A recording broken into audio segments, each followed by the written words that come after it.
So you just got your new NoodlePad Micro. It'll come in the box, as you see here. Obviously, you would have your shipping label and whatnot on the top. You cut through the tape. And once you're done with that, you open it up. The first thing that you'll see is your packing slip on the side, so your order number, everything like that, your receipt, and then you'll see this. It's a little hard to see because it's blown out by the light, but this is your getting started guide. It's a QR code. This video will help you explain setting up your NoodlePad for the first time, but if you scan this QR code, you'll get an illustrated guide on the assembly structure and everything like that. So hold on to this. This is super important. We're going to be using these in the later steps when we're setting up our firmware via QMK, whatever you want to use, anything like that. So hold on to this, put this off to the side. Here, you pull out your keypad. Keypad already comes prepackaged in its case. The box off to the side, we don't need that anymore. Well, unzip it. Open it up carefully. The first thing you'll see is on top is your key switch selection. For this keypad, I am using Cherry MX Blacks. So I have 6 Cherry MX Blacks here, ready to go. We'll put these off to the side because this is one of the last steps of the whole process. You have your keypad PCB in bubble wrap. It's sealed shut. We'll open that up in a minute, but it should be brand new, nice and clean. You have your plate set. You have your base plate, your key plate, and your riser plate. There should be three plates in here. Once again, put these up to the side. We'll get to those later. Your keycaps. You have 2 knobs. And you have your hardware pack. So these are all the things that you need to get started with the initial assembly of your NoodlePad. Also, you have a nice holographic Mad Noodle sticker. So for right now, we really don't need the case, so we'll put that off to the side with the box. The first thing that we're going to want to do is open up your NoodlePad PCB. It's just adhesive shut, so just peel open the bubble wrap bag. This one being a little stubborn, but that's okay. And we pull out the PCB, throw out this bubble wrap. Should be nice and clean.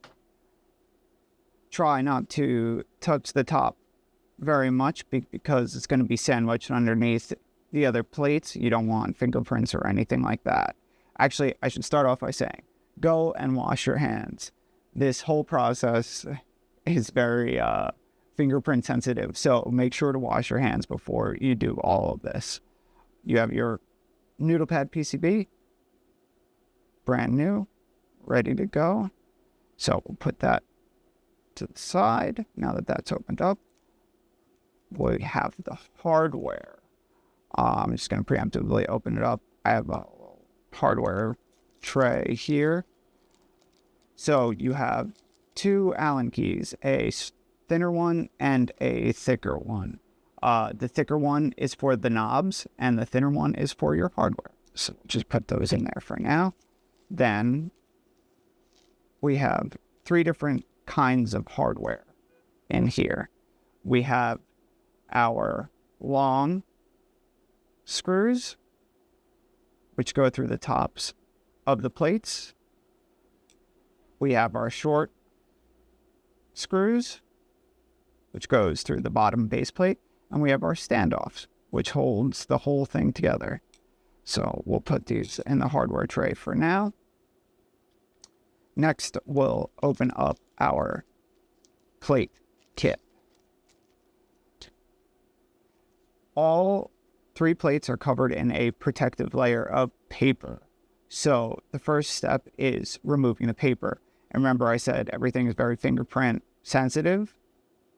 This is where it really comes into play. We don't need the base plate just yet, so we'll put that over here for now. You have these two plates. You have your riser plate and you have your key plate. You notice there's a thicker plate and a thinner plate. The thinner plate goes on top of the thicker plate, but the first one we're going to work with is the riser plate, which is the thicker plate. To peel off the paper, it's super simple. You just grab your fingernail and start peeling away at the paper. If you're lucky, you can get it all off in one shot, which I don't know if I'll be able to. Don't touch the surfaces. Try to hold everything by the edges, because like I said, once the fingerprints are on there, they're very hard to get off. Got one side done. Careful not to touch the exposed acrylic surfaces.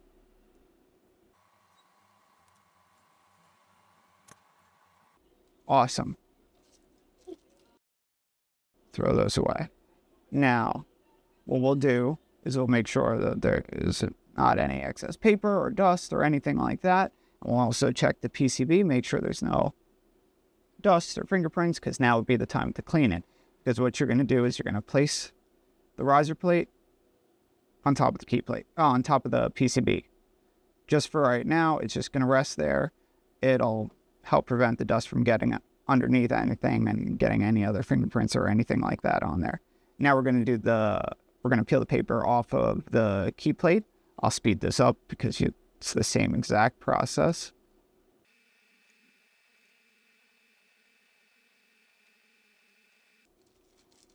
Okay, now we got our key plate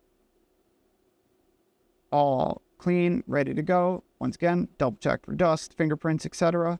And then the key plate, which is the thinner plate, remember, goes on top of the riser plate. All right, now most of our fingerprint fears should be solved, because anything that's in between those plates would be there forever. That's why I'm so careful about making sure not to get fingerprints on the surfaces, because once they're there, unless you disassemble it and clean everything, you're never going to get the fingerprints off. All right, so now we're going to start with the hardware. We have our two plates on top of the PCB. The first piece of hardware that we're going to get is our longer screws, the longer pan head screws. They go through the top of the PCB and through the back. And then you'll take one of your brass standoffs and you'll just loosely,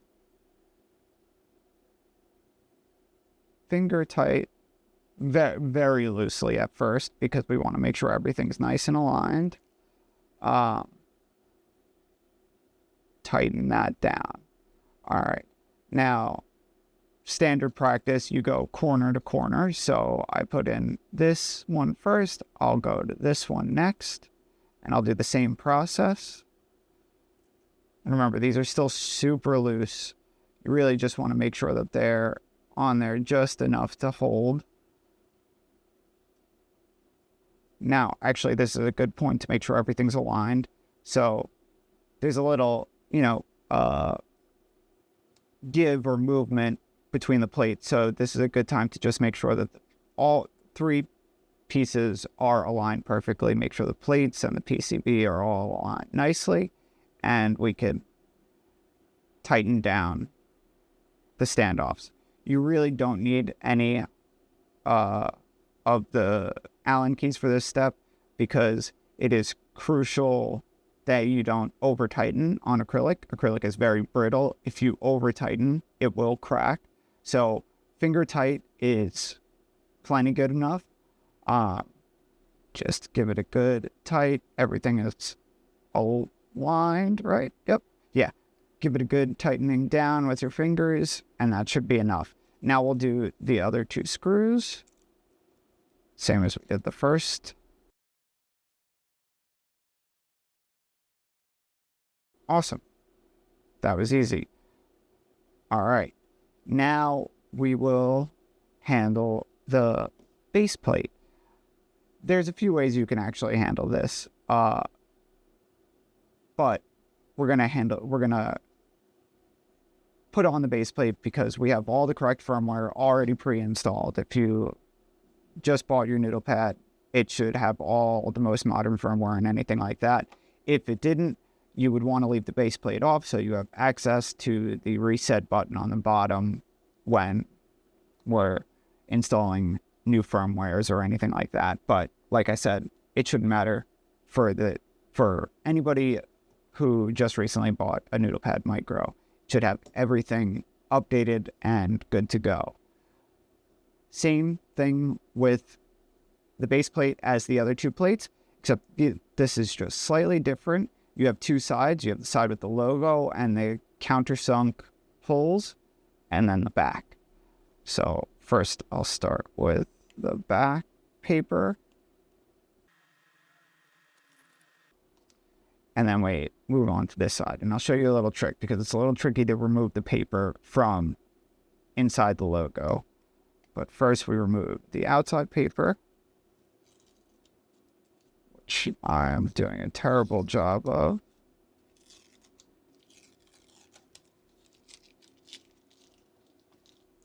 I have that, but I still got paper on the logo. So what I'm going to do is I'm going to take, if you don't have nails, this part's going to be a little hard, but take your nail. Your nail shouldn't scratch the acrylic too much, and you're just going to gently scrape over the top of the little noodles and get in the logo, peel that away, and just keep kind of just gently scraping until all the paper is removed from the logo. Make sure all the dust is removed, and you're good to go. Got a bits of paper and whatnot in there, but pretty clean. All right. Now, like I said before, you have two sides, the side with the etched logo and the countersunk screws, and then the side without. We're going to take the PCB, we're going to have the etched logo and the countersunk holes facing up. So the etched up. And we're going to take our shorter screws, and this is where the thinner Allen key comes into play, and we're going to tighten down one very loosely. And then we're going to go to the opposite corner,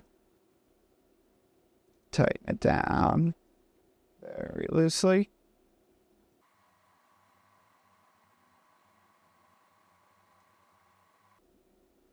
All right.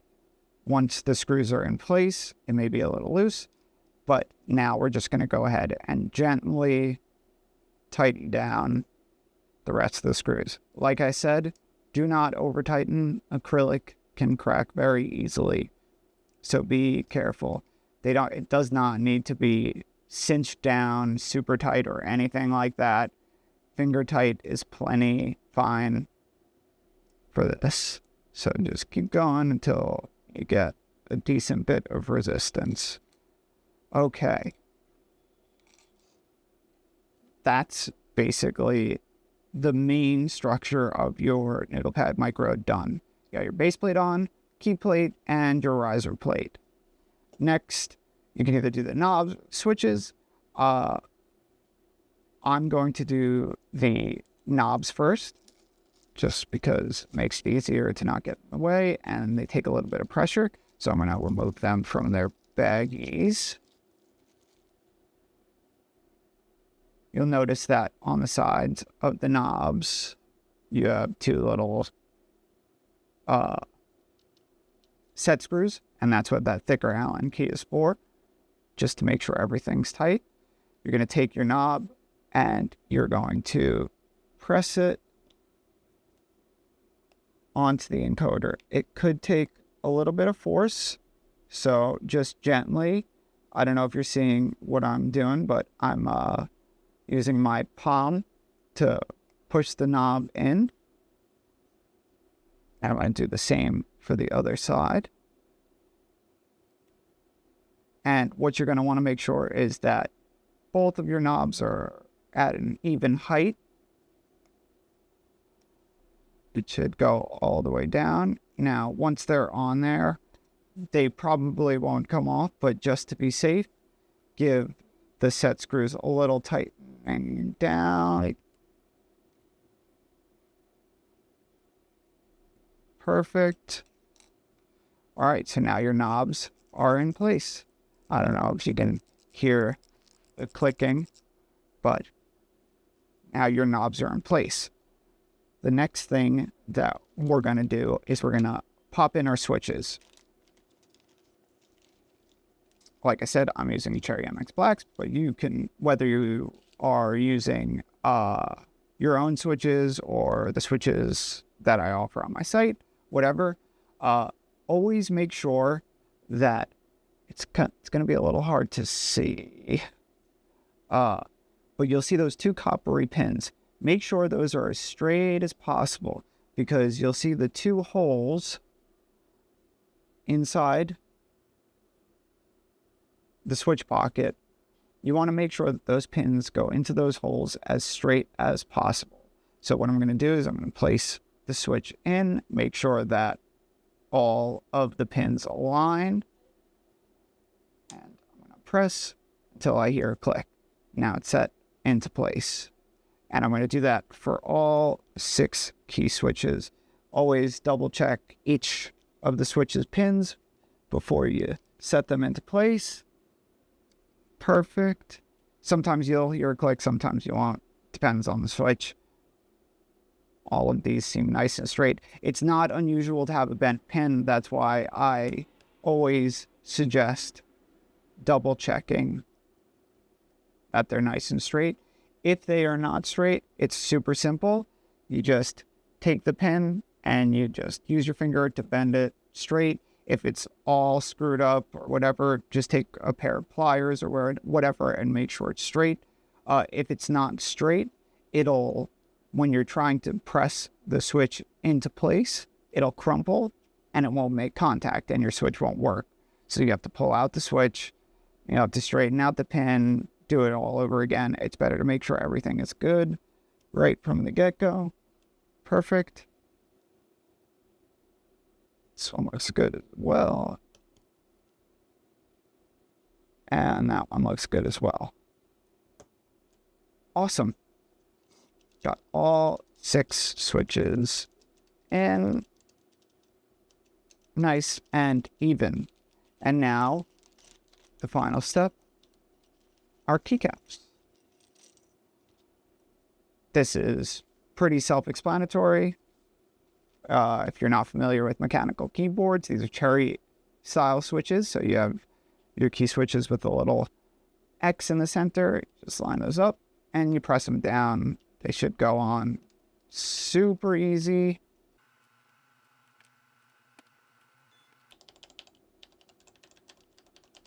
And we're good to go. Got the knobs. Make sure both knobs are clicking. And that's it. You have your assembled NoodlePad micro ready to go. I hope that helps demystify the assembly process a little bit. I know it could be a little bit confusing. We have our case, pop it in our case. We have our cable, whatever, we stick it in there, and we're good to go. This is just the first video that I'm going to be making. We're going to go over how to set up VIA. We're going to go over how to use certain key codes that VIA may not have implemented yet. So hopefully I'm going to be doing a series of videos that will teach you guys a little bit more about how to get the most out of your Mad Noodle keypads. But for now, thanks for watching. I appreciate it.